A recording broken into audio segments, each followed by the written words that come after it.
Salutations voyageurs et bienvenue dans ce monde d'histoire, de partage. Ici, je raconte et vous écoutez. Likez la vidéo, commentez, donnez votre avis et abonnez-vous afin que ce voyage ne fasse que commencer.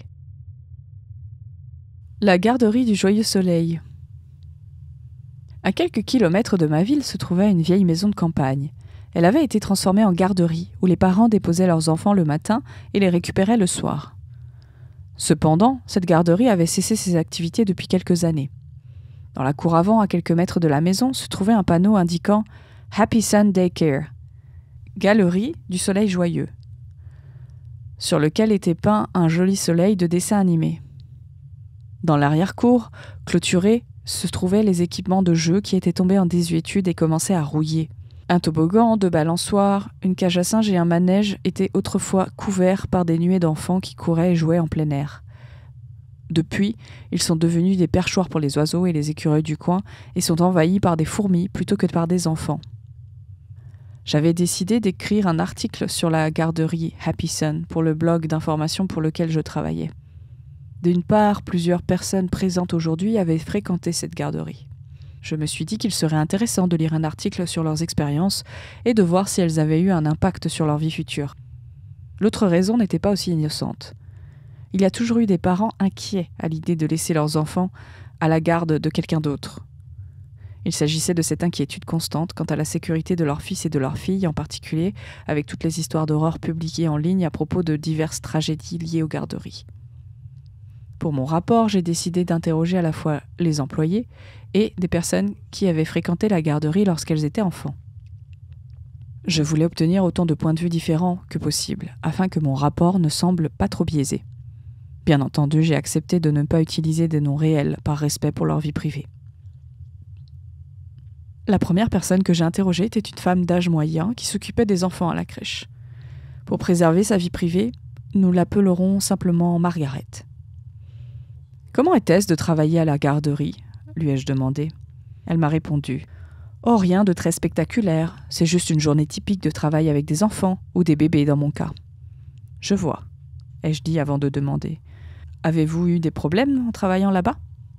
Margaret secoue la tête. « Avec les bébés ? Bien sûr que non. Ils pouvaient être capricieux, mais ils ne posaient aucun problème. Les enfants, c'était une autre histoire. » Cela a éveillé mon intérêt. Les enfants qui fréquentaient la garderie Happy Sun étaient-ils trop difficiles à gérer pour les employés ? Ou se pourrait-il qu'il y ait eu des cas de maltraitance qui avaient été gardés secrets jusqu'à présent ?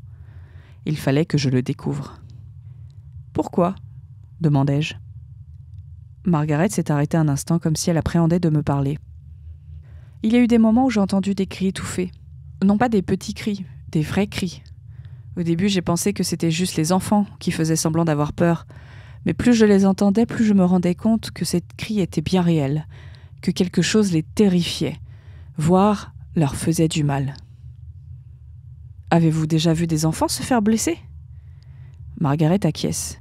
« Oui, la plupart d'entre eux n'avaient que des égratignures, les ecchymoses habituelles que l'on trouve sur un enfant qui est tombé en jouant ou qui s'est cogné la tête en essayant de frimer auprès de ses amis. Certains d'entre eux, cependant, m'ont semblé étranges. De temps en temps, je voyais passer un enfant sur le chemin de l'infirmerie, et à chaque fois, l'enfant avait l'air d'avoir été griffé ou même mordu. » Des enfants griffés ou mordus, il y a de quoi inquiéter tout le monde. Peut-être qu'un animal sauvage a décidé d'élire domicile près de la garderie et que les enfants curieux s'en sont approchés de trop près. Peut-être qu'un chien errant s'est promené dans la cour de récréation et qu'un pauvre enfant a voulu le caresser sans le savoir. Y avait-il des animaux dans les environs ? Ai-je décidé de demander. Des chiens errants ? Des ratons laveurs ? Des renards, peut-être un nid d'opossum ? J'en doute. Les animaux n'étaient pas autorisés à la garderie et des pièges étaient installés la nuit pour éloigner les animaux sauvages. Il y avait peut-être un chien qui errait dans les environs. Margaret secoue la tête. J'ai fait remarquer que c'était peut-être le chien qui avait mordu les enfants. « Oh, je n'ai fait qu'entendre le chien, m'a-t-elle dit. Je ne l'ai jamais vu. Tout ce que j'avais connu, c'était un grognement ou un hurlement occasionnel. » Margaret avait donc seulement entendu ce qui ressemblait à un chien. Je ne pouvais pas exclure la possibilité qu'elle ait confondu un bruit avec celui d'un chien. Peut-être avait-elle entendu des enfants qui faisaient semblant d'être des chiens et les avait-elle pris pour un vrai chien. Peut-être avait-elle entendu le vent et pris cela pour un hurlement. Si c'était le cas, cela expliquerait les griffures et les morsures qu'ils avaient vues sur les enfants. Il n'est pas impossible qu'un enfant se soit simplement égratigné le bras sur une branche ou une partie de clôture par accident. Avec ce qui lui semblait être un grognement de chien, Margaret aurait pu conclure que les enfants étaient attaqués par une sorte de chien errant. Pourtant, je devais en savoir plus sur cette garderie. Comme il est possible qu'une série d'attaques de chiens ait été dissimulée, je me suis dit que la prochaine personne à interroger serait un ancien pensionnaire de la garderie. Peut-être l'un d'entre eux aurait-il des souvenirs d'enfance qui pourraient éclairer ce que Margaret avait mentionné. Après quelques vérifications, j'ai réussi à trouver un jeune homme qui fréquentait la garderie Happyson lorsqu'il avait environ 5 ou 6 ans. Appelons-le Scott. Scott travaillait dans une boucherie locale. J'ai dû attendre la fin de son service pour commencer l'entretien. Heureusement, l'attente n'a pas été trop longue et cela m'a donné le temps de réfléchir à ce que je devais lui demander. « Vous souvenez-vous de quelque chose à propos de la garderie Happyson ? Je sais que c'était il y a longtemps, mais peut-être vous souvenez-vous de quelque chose ?» Scott a réfléchi un moment avant de répondre. « Pas grand-chose. Je n'avais que 5 ans, peut-être 6 quand j'y suis allée. Je me souviens d'avoir fait ce que font les enfants à cet âge-là. Jouer, peindre avec les doigts, regarder des dessins animés, ce genre de choses. » J'ai hoché la tête. « Étiez-vous un bon garçon ?»« La plupart du temps, » admet-il. « De temps en temps, je me mettais dans le pétrin, mais rien de grave. Juste l'agitation typique d'un enfant. Vous savez, ne pas vouloir faire la sieste, refuser de manger des légumes, ce genre de choses. »« Je vois. » Je réponds en notant ce qu'il m'a dit sur un bloc-notes. « Et la garderie était-elle juste dans sa façon de discipliner ?»« Et un peu. Tout ce que j'ai eu, c'est une réprimande et aller au coin. Ils vous faisaient asseoir dans un coin pendant quelques minutes jusqu'à ce qu'ils estiment que vous étiez prêt à les rejoindre les autres enfants. Mais on avait de la chance si c'était tout ce qu'on recevait, souligne Scott. Ce que Scott a dit m'a un peu déconcerté. Mais ils avaient de la chance. Comment ça ? J'ai commencé à me demander s'il n'y avait pas eu des punitions plus sévères pour les enfants les plus turbulents qui fréquentaient la garderie. Les employés de la garderie Happyson avaient-ils eu recours à une forme de discipline plus controversée qu'ils ne voulaient pas que le public connaisse ? Je devais savoir. Qu'est-ce que vous voulez dire exactement ? Pendant un bref instant, Scott a eu un frisson. Il semblait s'être souvenu de quelque chose de son enfance qui l'avait potentiellement effrayé et qui avait aussi affecté sa vie d'adulte. Les enfants qui avaient des vrais problèmes étaient envoyés dans la porte grise. Scott poussa un lourd soupir. Je n'y ai jamais été moi-même. J'ai connu quelques enfants qui y sont allés, ceux qui se battaient ou qui faisaient de grosses crises de colère. Ils finissaient par aller dans cette pièce. Je ne sais pas ce qui s'y passait, mais ils en ressortaient toujours tremblants, les yeux écarquillés. Quelques-uns s'effondraient en pleurant, d'autres criaient. Un enfant a même vomi avant de s'évanouir. Je fronce légèrement les sourcils. Quelle sorte d'horreur avait été commise dans la pièce que l'on avait surnommée la porte grise. Je me suis alors souvenu de ce que Margaret m'avait dit et j'ai décidé de vérifier s'il y avait un lien entre son histoire et celle de Scott. Les enfants avaient-ils des griffures ou des morsures ? J'ai demandé. Et avez-vous entendu des bruits étranges ? Il acquiesça. Quelques enfants avaient des égratignures après avoir quitté la porte grise, mais je pensais qu'ils les avaient déjà eus avant et je ne les ai pas remarqués au début. Ils ont pu trébucher ou quelque chose comme ça. J'ai entendu une respiration lourde. C'était peut-être juste un gamin qui haletait à force de courir. Difficile à dire avec certitude. D'abord, Margaret a dit qu'elle avait cru entendre un chien grogner, et maintenant Scott dit qu'il a entendu une forte respiration. Avec les bruits étranges, les mystérieuses griffures sur les enfants qui se comportaient mal, et le mystère de la salle de la porte grise, je ne pouvais m'empêcher de me demander ce que la garderie Happyson avait bien pu cacher pendant toutes ces années. J'ai remercié Scott d'avoir pris le temps de me parler avant de passer à la personne suivante à interroger. Ma curiosité à l'égard de la porte grise était toujours aussi grande. Je me suis dit que la prochaine personne à interroger serait l'un des pensionnaires les plus turbulents de la garderie. Je devais en savoir plus sur ce qu'il se passait à l'intérieur de cette pièce, et peut-être que l'un d'entre eux pourrait me le dire. Après avoir effectué d'autres vérifications, j'ai réussi à retrouver une jeune femme que nous appellerons Alice. Elle avait été arrêtée il y a 2 semaines pour avoir fait des graffitis et avait été accusée de vandalisme. Plutôt que de passer du temps en prison, elle a accepté de faire 4 mois de travaux d'intérêt généraux. D'après ce que j'ai lu de son dossier, il semble que ce n'était pas la première fois qu'elle avait des problèmes avec la justice. « Avez-vous toujours eu autant de problèmes ?» lui ai-je demandé. Alice a haussé les épaules. Peut-être.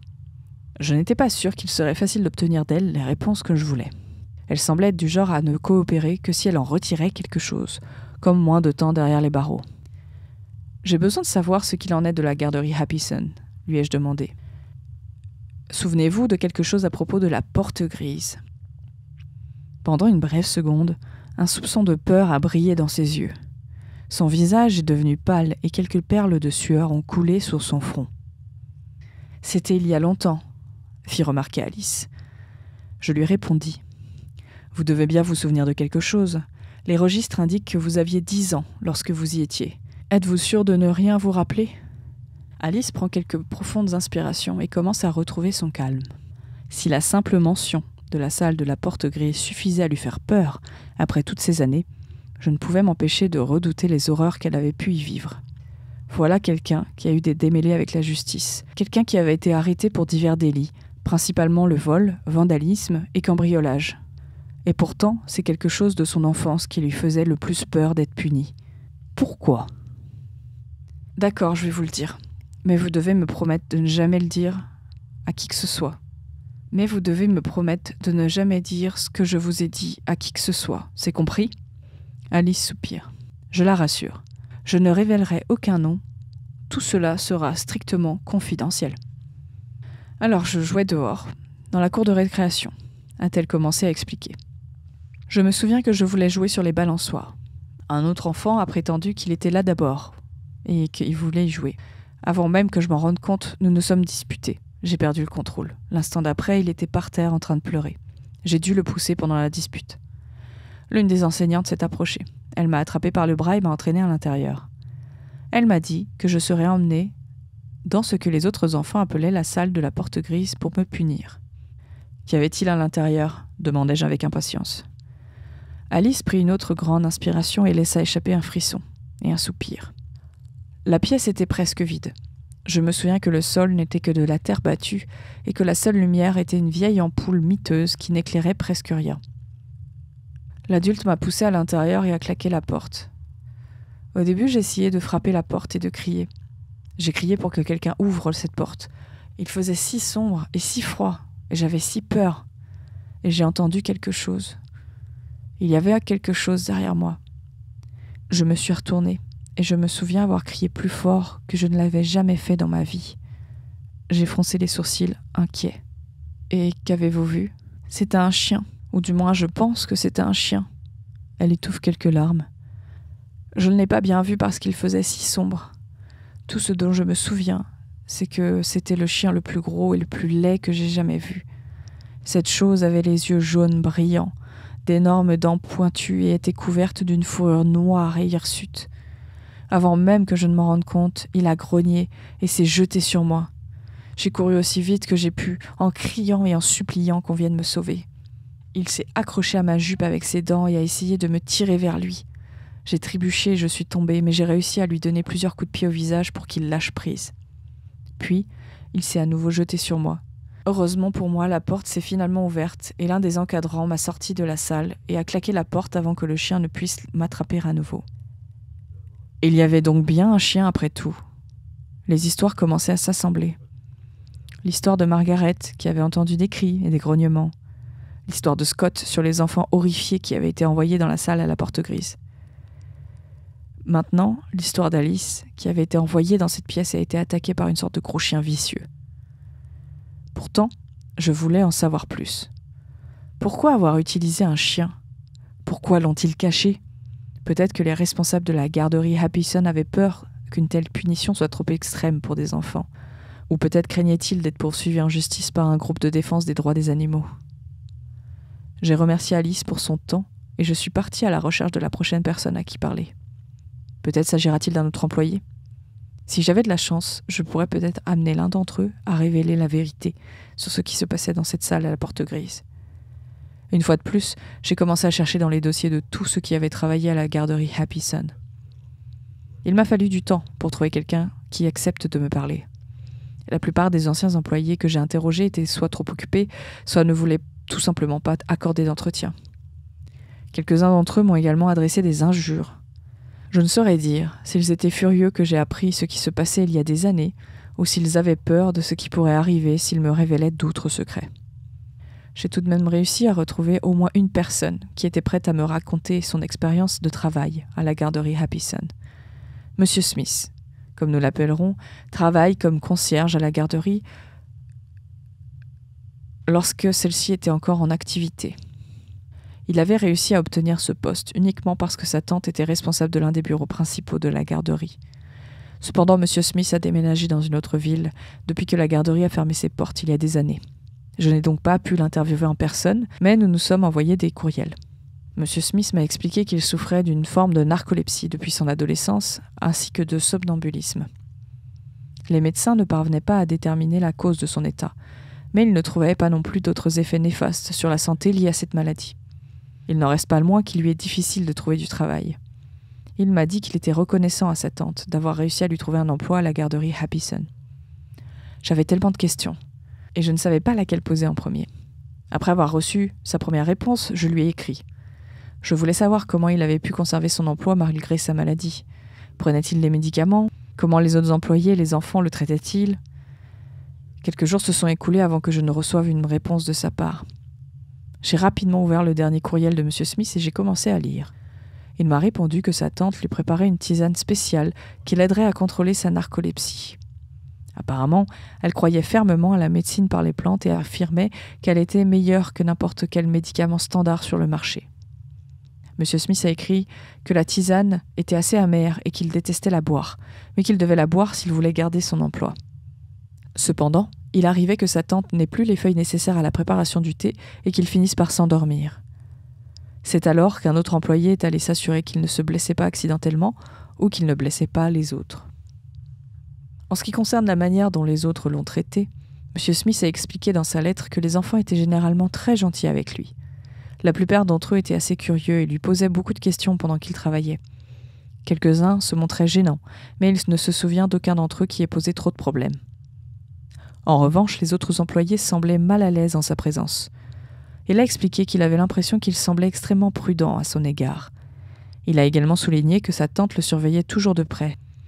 Il ne sait pas si c'est à cause de son état de santé ou pour une autre raison. Je me suis alors posé d'autres questions. Pourquoi les autres employés étaient-ils mal à l'aise avec lui? Était-ce parce qu'il était le neveu d'un des dirigeants? Ou y avait-il une autre raison? Et il y avait aussi le fait que sa tante le surveillait de près. Peut-être essayait-elle de lui cacher toute l'affaire de la salle de la porte grise? Peut-être avait-elle peur qu'il découvre l'existence du chien et qu'il contacte la police? Je devais savoir s'il savait quelque chose à propos de la pièce. J'ai rapidement écrit une réponse et lui ai demandé s'il savait quelque chose à propos d'une grande pièce vide et d'enfants attaqués par une sorte de chien. Quelques jours plus tard, j'ai reçu une nouvelle réponse de M. Smith. J'ai ouvert la réponse et j'ai commencé à lire.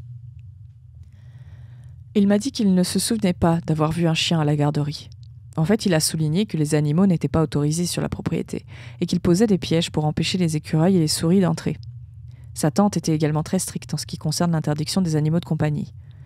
Il est probable que cela soit dû aux allergies potentielles des enfants. M. Smith a expliqué dans sa réponse que le chien qui, selon Alice, l'avait attaqué n'était peut-être qu'une personne portant un costume de chien bon marché, que la pièce avait peut-être été à peine éclairée pour que les enfants ne se rendent pas compte qu'il s'agissait d'un faux, et que les griffures et les morsures étaient simplement dues au fait qu'ils avaient trébuché ou s'étaient accidentellement égratignés. À ma grande surprise, il s'était lui-même rendu plusieurs fois dans la salle de la porte grise. Curieusement, il a précisé que c'était toujours lorsqu'il n'avait pas de thé à boire. Il se réveillait alors dans la pièce. Il ne savait pas si quelqu'un l'avait déplacé pour qu'il puisse dormir sans gêner personne, ou s'il avait encore fait du somnambulisme et s'était retrouvé là par erreur. M. Smith a expliqué que la pièce devait à l'origine être un grand placard de rangement pour diverses fournitures d'art et d'artisanat, mais elle n'a jamais été terminée en raison de restrictions budgétaires. Il a écrit dans sa réponse que sa tante ne voulait pas que l'espace soit gaspillé, et qu'ils ont donc décidé de l'utiliser pour punir les enfants qui se comportaient mal. Selon lui, quelqu'un a probablement acheté un costume de chien et l'a porté, tout en terrorisant les enfants envoyés dans la pièce, afin de leur inculquer la peur de la punition. J'ai envoyé un dernier courriel à M. Smith pour le remercier d'avoir pris le temps de répondre à tous mes messages. L'affaire de la garderie Happison commençait à prendre forme. D'après ce que j'avais compris des différents entretiens avec les élèves et les employés, les enfants qui se comportaient mal étaient envoyés dans un espace grand, vide, appelé la salle de la porte grise. Un chien, ou peut-être simplement une personne portant un costume de chien, y poursuivait les enfants qui y étaient envoyés. Finalement, l'enfant était mis à l'abri avant que le chien ne puisse lui faire du mal. Il ne restait plus qu'une chose à faire. J'allais me rendre à l'intérieur de la garderie Happyson et enquêter par moi-même sur la fameuse salle de la porte grise. Je devais voir par moi-même s'il y avait quelque chose qui pouvait résoudre cette étrange dissimulation. Plusieurs minutes s'écoulèrent pendant que je roulais dans la campagne en direction du bâtiment abandonné. J'ai garé ma voiture dans l'allée principale et j'ai pris quelques grandes respirations. La porte d'entrée n'était pas verrouillée, ce qui était une chance pour moi. Je la poussais doucement et commençai à regarder à l'intérieur. L'intérieur était miteux et couvert d'une couche de poussière. Des toiles d'araignée s'étalaient sur divers bureaux et chaises qui n'avaient pas été utilisés depuis longtemps. Une odeur de renfermé emplissait la maison et se mêlait à celle des excréments et de l'urine de rat qui avait eu domicile dans cet endroit. Le moins que l'on puisse dire, c'est que c'était nauséabond. Après avoir exploré plusieurs endroits, j'ai trouvé la porte grise qui menait à la pièce redoutée. La porte était assez lourde, et il me fallut plusieurs essais avant de réussir à l'ouvrir. Comme Alice l'avait décrit, la pièce était sombre et vide, avec un sol en terre battue et une ampoule miteuse. Cette dernière ayant grillé depuis longtemps, je me suis servi d'un vieux bureau pour ouvrir la porte afin de voir quelque chose. Je pouvais voir de légères taches de sang sur le sol et sur le mur, mais je ne pouvais pas dire à qui ou à quoi appartenait ce sang. Il y avait aussi d'étranges marques sur le mur. J'ai regardé de plus près et j'aurais juré qu'il s'agissait de marques de griffes. En continuant d'examiner la pièce, j'ai remarqué plusieurs empreintes de pas dans la terre. Beaucoup étaient effacées ou avaient été piétinées les unes par les autres, mais je pouvais encore en distinguer quelques-unes. La plupart d'entre elles étaient des empreintes d'enfants. On aurait dit que leurs auteurs avaient fui quelque chose. Une autre série d'empreintes a attiré mon attention. Je les ai examinées de près. Je pouvais clairement distinguer les coussinets, les griffes et les orteils d'au moins une des empreintes. Il ne s'agissait pas d'une personne portant un costume bon marché. La garderie Happyson utilisait un chien pour terroriser les enfants. Il fallait que les gens sachent ce qu'ils avaient caché pendant toutes ces années. Cependant, alors que je quittais la garderie pour rejoindre ma voiture, un aspect de ces empreintes me mettait mal à l'aise. Depuis quand les chiens marchent-ils sur deux jambes ?